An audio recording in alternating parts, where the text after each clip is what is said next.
আসসালামু আলাইকুম প্রিয় শ্রোতা প্রিয় বন্ধুরা, নিশ্চয়ই আপনারা ভালো আছেন। আজকে আরেকটি ভিডিও নিয়ে আসছি। ভিডিওটির টপিকটি হচ্ছে কিভাবে, কিসের জন্য, কি কারণে বাইকে হুটহাট করে আগুন লেগে যায়। তো এই বিষয়ে আমি আজকে বিস্তারিত আপনাদেরকে বলার চেষ্টা করব। আপনারা মনোযোগ সহকারে ভিডিওটি সম্পূর্ণ দেখুন। দেখলে আপনারা অনেক কিছুই বুঝতে পারবেন এই ভিডিওর মাধ্যমে এবং কি সতর্ক হতে পারবেন। তো চলুন ভিডিওর মেইন টপিকে চলে যাই। ইদানিং বাইকে হুট করে আগুন লাগার ঘটনা ঘটে। কেন লাগছে? সামান্য কিছু সতর্কতা অবলম্বন করলে এই দুর্ঘটনা থেকে আপনি এবং আপনার বাইক বেঁচে যেতে পারে। সংক্ষেপে তো তা তুলে ধরলাম।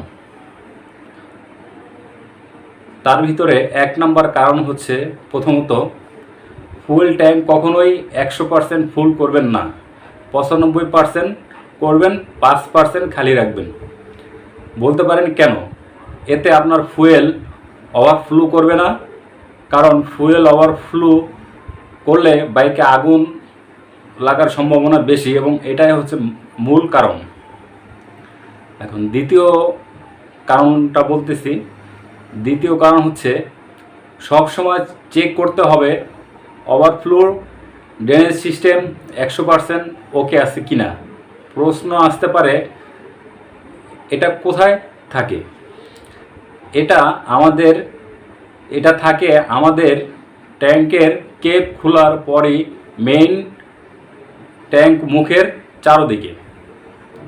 আমরা যখন ট্যাঙ্ক ফুল করি, ফুয়েল বেশি হয়ে গেলে সেটা বাইরে পড়ে যায় না, তা ফুয়েল মুখের পাশে ড্রেনে জমা হয় এবং সাথে সাথেই ট্যাঙ্কের ড্রেনেজ হোল দিয়ে ট্যাঙ্কের তলায় থাকা রাবার পাইপ দিয়ে সরাসরি পাইপের নিচে চলে যায়। এমনকি বৃষ্টির পানি এ কারণে ট্যাঙ্কে প্রবেশ করে না, সেটাও একইভাবে ড্রেনেজ পাইপ দিয়ে নিচে চলে যায়। 3 নম্বর কারণ হচ্ছে, এটা হচ্ছে সবচেয়ে গুরুত্বপূর্ণ পয়েন্ট। আপনাকে অবশ্যই দেখতে হবে ড্রেনেজ হোল ধুলা জমে অফ হয়ে আছে কিনা, অথবা ড্রেনেজ হোলের সাথে সংযুক্ত রাবার পাইপ খুলে আছে কিনা বা লিক করছে কিনা, অথবা ট্যাঙ্কের তলায় চাপ লেগে রাবার হুস পাইপ ব্যান হয়ে আছে কিনা। যদি খোলা থাকে বা লিক করে, আপনার ওভারফ্লো হওয়া ফুয়েল সরাসরি নিচে না নেমে গিয়ে আপনার ইঞ্জিনের উপরে পড়বে। এতে করে যদি কোনোভাবে ফুয়েল স্পার্ক ফ্লাগ পর্যন্ত আসতে পারে, সেকেন্ডের মধ্যে বাইক আগুন ধরে যাবে। বা কোনো ওয়ারিং সকেটের ঢুকলেও লাইন শর্ট হয়ে আগুন লেগে যেতে পারে।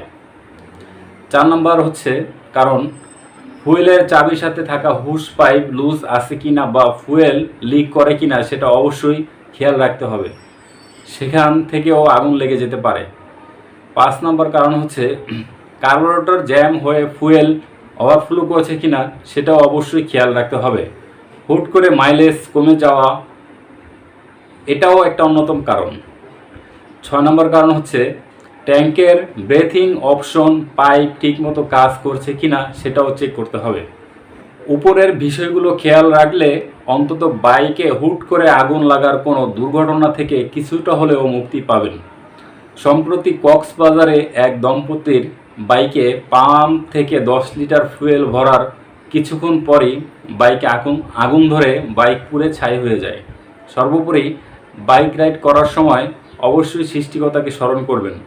একমাত্র সৃষ্টিকর্তাই পারেন আপনাকে সকল বিপদ থেকে রক্ষা করতে। নিয়ম মেনে ঠান্ডা মাথায় বাইক চালালে বাইকই হবে সবচেয়ে সেফ রাইড। তো ধন্যবাদ সবাইকে, ভালো থাকবেন। এই ছিল আমার আজকের ভিডিওটি যদি ভালো লাগে, যদি মানুষের আপনাদের উপকার হয়, তাহলে লাইক করবেন, কমেন্ট করবেন আর বেশি বেশি শেয়ার করবেন। আর যারা চ্যানেলটি দেখছেন বা নতুন দেখতেছেন, তারা সাবস্ক্রাইব করবেন। সাবস্ক্রাইব করে পাশের বেল আইকনটি বাজিয়ে দেবেন। ধন্যবাদ সবাইকে, ভালো থাকবেন। আসসালামু আলাইকুম।